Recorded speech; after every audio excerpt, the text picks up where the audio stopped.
Da da da da da! It's the motherfucking DOWG! That's right, the return of Conor McGregor is official once again, as it was announced during Francis Ngannou's walk to the cage during the MVP MMA fight card on Netflix, mind you, that Conor McGregor would be returning nearly 5 years to the day after suffering the devastating leg injury against Dustin Poirier that would come on July 10th of 2021, and now on July 11th of 2026, the Mac is back and he is in a rematch for the ages against Max Blessed Holloway, the headliner of UFC 329, the headliner of UFC's annual International Fight Week is official. But it's also worth noting that in 2026, we have to take a Conor McGregor fight announcement with a grain of salt, because this isn't the first time that fight rumors, fight announcements, even official posters and graphics have been made with his return since his injury back in 2021. Let us not forget, he was supposed to headline UFC 303 against Michael Chandler in 2024. But in the build-up to this fight announcement, Dana White has said numerous times that he feels more confident now in 2026 than he has over the course of the last 5 years with getting Conor McGregor back into the octagon, and so hopefully,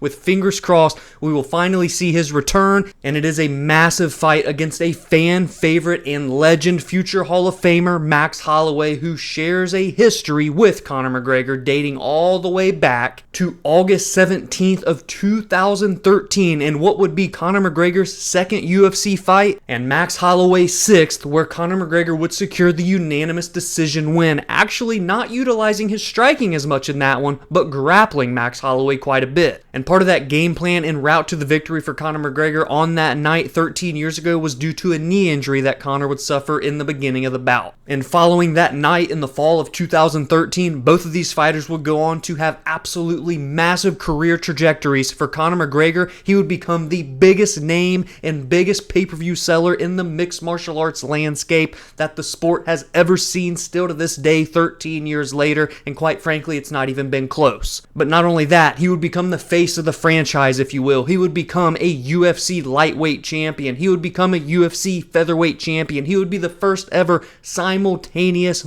two-time champion when he would headline the UFC's first ever card in the world's most famous arena, Madison Square Garden, at UFC 205 in November of 2016, when he would knock out Eddie Alvarez in one of the most flawless title fight victories ever. He would have a pair of matchups with Nate Diaz, which would sell massively from a pay-per-view perspective. He would have a pair of fights with Dustin Poirier, which would actually turn into a trilogy. And we can't forget about the rivalry that he had with Khabib Nurmagomedov that would lead to the biggest pay-per-view in the sport's history and the most heated rivalry of all time. But it wasn't just Conor McGregor that would find a ton of success and become a household name in the sport after beating Max Holloway, because Max Holloway, in the aftermath of the Conor McGregor loss in 2013, would tally off 13 victories in a row, leading him to become the featherweight champion by dethroning Jose Aldo and defending that championship 3 separate times, and even challenging in the lightweight division for the interim title. Then he would have a trilogy of fights with Alexander Volkanovski, one of the greatest fighters of all time in his own right, have one of the most beautiful performances in the sport's history by shutting out Calvin Kattar on Fight Island in Abu Dhabi. And we can't forget that he has the most viral knockout moment in UFC history at UFC 300, the biggest fight card in the sport's history, when he would sleep Justin Gaethje with 1 second to go in their 25-minute war. And now, after all of the injuries and setbacks for Conor McGregor, not to mention the personal legal troubles that he's been in on the outside of the sport, he is now back where he belongs in the UFC, hopefully with his head on straight, lined up for a massive return where eyeballs galore will be glued to their screens on the summer night in July, taking on a fan favorite Max Holloway. You can't find many haters out there of Blessed, who is looking to make a name off of the biggest star in the sport's history and continue building himself up as a top 10 fighter of all time in terms of stardom. But now we just have to wait 2 more months to see if the fight will fully come to fruition. I'm keeping my fingers and toes and everything that I can possibly crossed until we make it to Fight Week. And of course, that main event announcement would dominate the social media landscape last night on May 16th, but we can't forget and ignore that the rest of the card was announced as well, and it is absolutely loaded from top to bottom. The co-main event will feature a pivotal matchup in the lightweight division between the number 5 ranked, absolutely surging, on fire Benoit Saint Denis and the number 6 ranked Paddy Pimblett, who alongside Conor McGregor is one of the biggest European stars to arrive in the UFC's promotion. And so now seeing those two together sharing the same card, back-to-back co-main event and main event, is truly something special for that European market and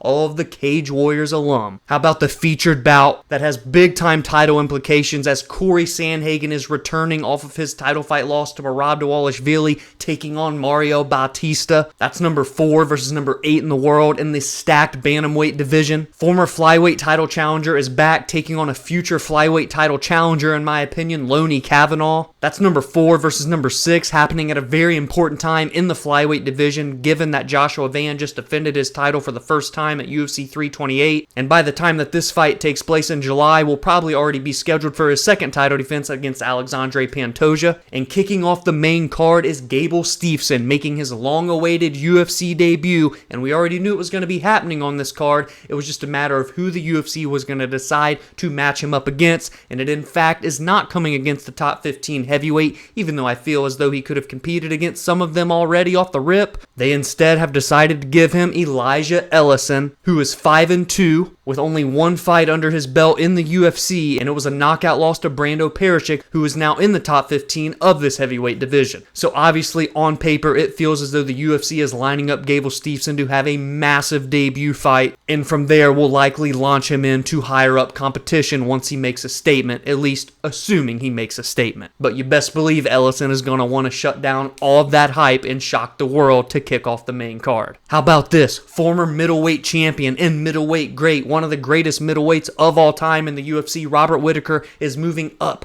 to the 205-pound light heavyweight division, taking on a top 15 mainstay, Nikita Krylov, and that's the prelim headliner, if that tells you how stacked this card is. Teammate of Paddy Pimblett and a European star in the making, the undefeated Luke Riley is on the prelims, taking on Kai Kamaka III, who just made his return back to the UFC with a big win. Cesar Almeida is taking on the 9-1 Damian Pinas, who is a very, very good prospect to keep your eyes on at middleweight. Former bantamweight champion Cody Garbrandt is taking on Adrian Yanez. That one is going to deliver a striking affair. Tracy Cortez is taking on Wang Tong. That's a top 15 women's flyweight matchup. Two fighters on the outside looking in of the top 15 at flyweight, Cody Durden versus Ode Osborne. And I might as well say the final fight, in the first fight of the night, it's Ryan Gandra and Zachary Reese. That fight will not see the scorecards. And so I've got to give kudos here to the UFC for not only booking the Conor McGregor return fight, but putting it on a loaded fight card rather than banking on him being the big name and then not delivering a great rest of the card.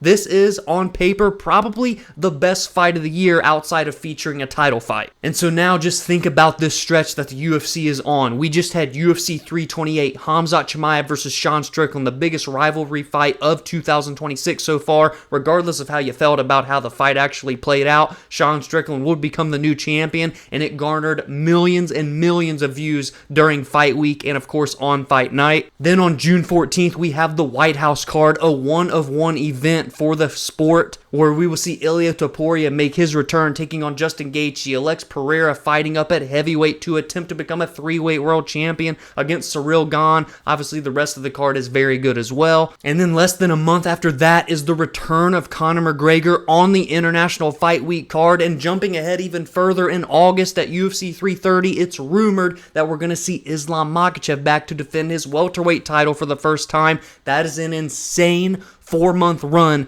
for the UFC, and I've got to say it feels like some new fresh air has been breathed into the promotion, and it was sparked on May 16th of 2026. And so now I turn the discussion over to you. What are your thoughts on this fight announcement, and of course the timing in which it happened as well during Ngannou's fight walkout? I can't get over that. It was diabolical out of Dana White. Conor McGregor versus Max Holloway Part 2, 13 years later. What are your early predictions? What do you you make of that matchup? Would you have paired up Conor McGregor with someone else, such as maybe a Michael Chandler? And of course, the rest of the card is absolutely loaded. What are some of your predictions on those fights, and which ones are you looking forward to the most? Sound off down below. If you enjoyed this video, please be sure to drop a like and subscribe to the channel if you are new, because every single week I break down and preview the biggest and best fights and storylines heading into each card. In the aftermath, I recap the most meaningful results, and I give my thoughts and opinions on MMA news and fight announcements such as these. You can also join the community on social media at Verbal Spar MMA on X, Instagram, and TikTok, as well as like the Facebook page Verbal Sparring MMA,